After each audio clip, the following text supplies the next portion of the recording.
That's Nick. And that's Joseph. And today we're here to talk about Mosquito State, the third film directed by Filip Jan Rymsza, a Polish-American filmmaker. It premiered at the 2020 Venice Film Festival out of competition, and Shudder released it August 26, 2021.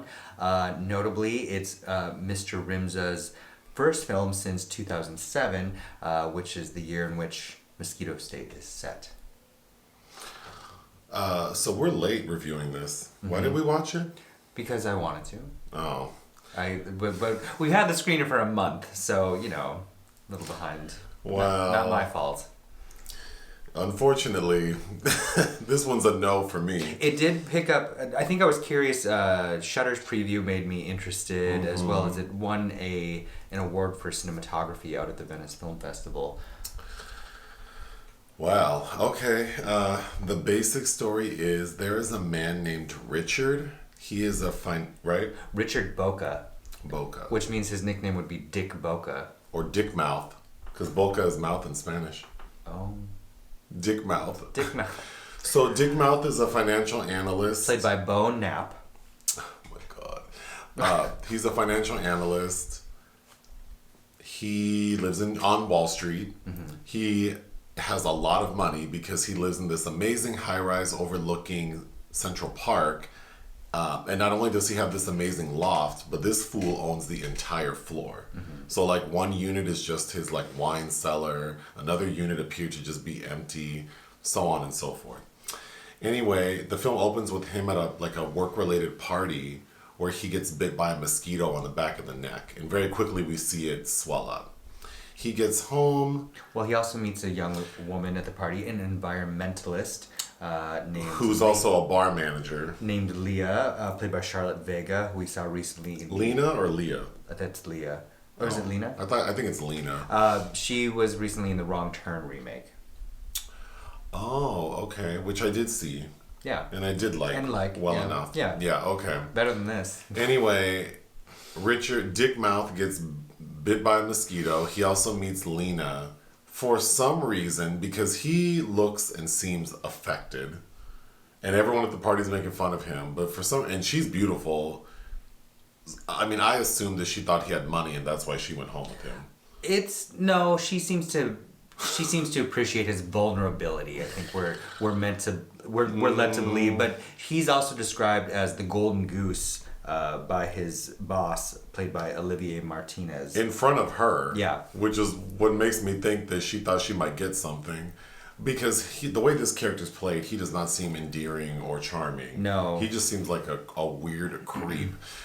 Anyway, for some reason, she decides to go home with him. Mm-hmm. And they're trying to have a night of it, but he's being weird. Well, I think they have important conversations that we can get back to later about where they were prior to what inspired them to be now. And he had studied bees, which I think is notable in the subtext, and she studied water, the sustainability of water, and then there's also, I think, a motif about turning water into wine. Anyway, Lena is weirded out by Dick Mouth because she's trying to have a drink with him and touch him, and he freaks out, runs into his bedroom and starts screaming into a pillow. So she's like, all right, deuces. Yeah. So she's gone. The bulk of the film is him, an infestation of mosquitoes have now somehow, I didn't quite understand how he went from getting bit on the neck by a mosquito at a party to now his enormous loft is infested with mosquitoes. It's a little more gradual than that, but the science behind how this works is nonsensical. But he wakes up and this mosquito is laying eggs in some leftover water in a glass, and his face, one of his cheeks is also incredibly swollen. So the infestation kind of gathers speed from there. But then he goes to work, and it's really the only sequence that first time his face is first swollen and he goes to work and people comment on it. But he continues to degrade. But the basic story is this man meets a woman, they have an evening, she's kind of weirded out by him, she leaves, the mosquitoes infest his loft. Mm-hmm. And I'm saying it this way because the trailer really made me think there was something else going on. But there isn't. It's just the mosquitoes are infesting his loft. Then at the end of the film, he decides to go back and look for Lena, who is a manager of a bar slash restaurant, a wine bar. He goes back. She's not happy to see him, but then he somehow charms her. He brings her a cat because something had happened to her cat. She brings her a kitten and he's hiding in a tuxedo. It turns out his boss has bought this wine bar, so now ostensibly owns this woman.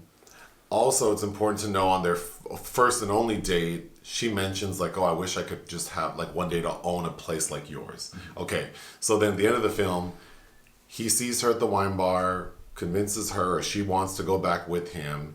They sort of have a nicer time, but he has filled his loft with citronella candles, like hundreds of them. And she's like, what is that smell, citronella? He says, I want to show you something. He blows out the candles, which would have taken him forever. Mm-hmm. And all of a sudden, the swarm of mosquitoes show up. But they are in like a formation, like a helix or double helix. They're in some formation, and we've also, I think, hinted at that he can control them.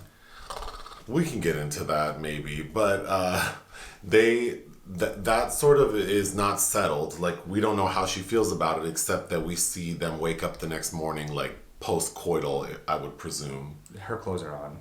Oh, that's right. Yeah, but he's naked, and we see him. She's asleep when he gets up, puts on a robe, walks down the street into the park, and walks into the lake, while she is looking out the window down on Central Park.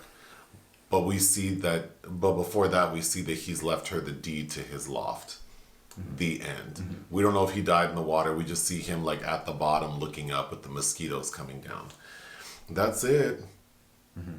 I think it's trying very hard to be a meaningful metaphor about how maybe the 2008 financial crisis, because this is set on the eve of that, tipped us into the apocalypse, kind of. Like, it feels like it's leading up to that. It's doing a lot without doing much at all, because I think this could have been an effective, like, body horror film with a very basic premise of this man gets bit by a mosquito, and then his sort of like he goes into psychosis thinking about the mosquitoes, and maybe it's a figment of his imagination. Or yeah, maybe they're too, something, but instead it's like chicken or the egg. Right? There's too much. Like, we get a lot of news coverage of the presidential election combined with the crash of the stock market. It just feels like, I don't know. Like, I don't want to do any heavy lifting with a movie like this. Well, because it's just like, it doesn't really present anything. Well, I don't mind doing some heavy lifting, and often I find when I was utterly bored with this. But so I was trying to search for things of interest, and That's what I mean. I don't feel like if you have to do heavy lifting and like you're trying hard to be interested. I find it funny though. It's just not subtle in any way, because it opens on a conversation like Hillary Clinton could never. She's not man enough. Not man enough to be president. All of the peripheral bits are either terribly written or just terribly performed. And I don't know. I guess the director's Polish American, so most of this shot in Warsaw. So I don't know. And I've been to Warsaw, and I do like it. I like Warsaw too. It's gloomy. So I don't know if there's some language barriers there, but. We have Obama and Clinton in the background, but they're also showing clips of Trump from The Apprentice, and it's like, we weren't that prescient about what was going to happen, a decade later. But I find it funny that he would take the time to use those clips, but then not use the Yeah Yeah Yeah's song Mosquito. Oh, girl. Like, who knows that song? Okay. It's on Big Mouth. No, but I mean, that's I'm saying the omission of that song is the least of this film's problem. I think that if you're going to be, I kept waiting. I was like, maybe that's how I'll close this. I thought it was pretty heavy, because everything else doesn't work. Even how Charlotte Vega's hair is on the pillow in the end, that you commented on, which is kind of like that line from that Leonard Cohen song about her hair upon the pillow like a sleepy golden storm. Like, none of it looks authentic. Yeah. The opening scene, we see a mosquito flying through the streets of New York, which looks very much like a cartoon on Adult Swim. Like, I didn't think it looked great. Oh, so the opening title credits were designed by Dan Perry, who is kind of legendary title Well, designer. my final note in the on this film is the opening and end credits were the best part of this movie. Yeah, so Dan Perry. But that's not what I just said about the mosquito going through the car. But anyway. That's separate. But That's separate. Dan Perry, I mean, he's been around for decades. He designed the title credits for The Exorcist, among hundreds of other classic films, which is interesting. But it will remind you of a whole lot of things. Like, it's trying to be Kafkaesque, metamorphosis, turning into a bug, blah, blah, blah. And which feeds into the body horror of Cronenberg, who's also, Kafkaesque. Think, Naked Lunch, of course, among many other films. But I was also getting that last segment in Creepshow where E.G. Marshall has all the cockroaches go inside of him. Okay. I think that is technically part of the conversation. And I think that Beau Knapp is clearly trying to ape Nicolas Cage in Vampire's Kiss with the physicality and even the utterance of some lines. I couldn't stop thinking about Nick Cage in that movie.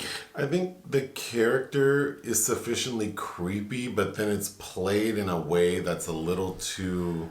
It's just boring. He's calling her and leaving voicemails and drinking wine and talking about all the notes in the wine because they bonded over that. Like, I taste chocolate, but there's just nothing. It never gets pushed far enough. Like, there's a scene where his assistant, Dick Mouth's assistant, This older white woman, which I thought her acting was probably the best in the entire film. Because Olivier, what's his name? Olivier Martinez. Yeah, his dubbing is, or the ADR, I guess is what you'd call it, is a little crunchy. Mm-hmm. But I thought the assistant, when she first sees Beau Knapp's character looking all crazy, she's like, "Are you okay?"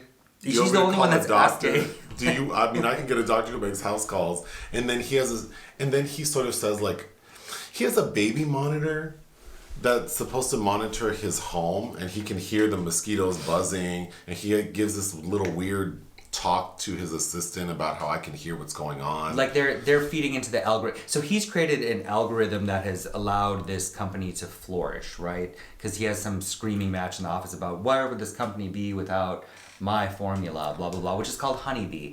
And that formula that has worked for them to do their vague wheelings and dealings on Wall Street, he first started studying bees and how he predicted that the collapse of the honeybees in California would affect the almonds or whatever. But of course, if we're looking at how bees are a natural ecological link for things to work, and he has kind of turned into this dark side of a natural predator has now become what he's embraced. I thought all the jargon related to his work it just felt like gibberish. Well, it's just... It just felt like gibberish. Like, they're just throwing out... It's like someone looked up, like, Wall Street terms, and they're just, like, throwing them out there. Talking about the algorithm, and the this, and the that, and the anomaly, and then he's saying... Like, the one character's saying, like, this is not... Like we're not big enough to affect the market, but then Dick Mouth is saying that we could crash the system. We're sitting on a $10 million time bomb. Or did you say billion? He said billion, but it's so he predicts the crash, basically, but is insane, so no one believes him. I don't know. I don't care. I could be done talking about this movie, actually. I mean, it really didn't do anything for me. The trailer made it seem like it would at least look cool.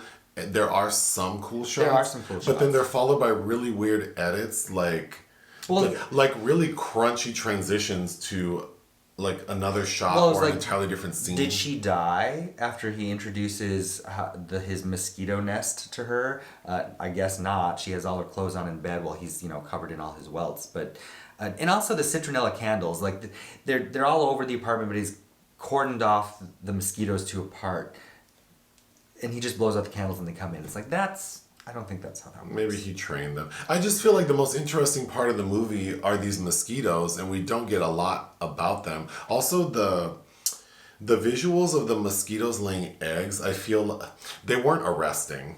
No. They felt very basic. Like someone took like a video from like a microscope of mosquitoes. So I don't know. I don't know what this movie was trying to do. But I would give it 1 out of 5. I'd say for the cinematography and sequences, 1.5 is fair. I've seen a lot worse. It's just egregiously dull. Anything else? No. Bye. Bye.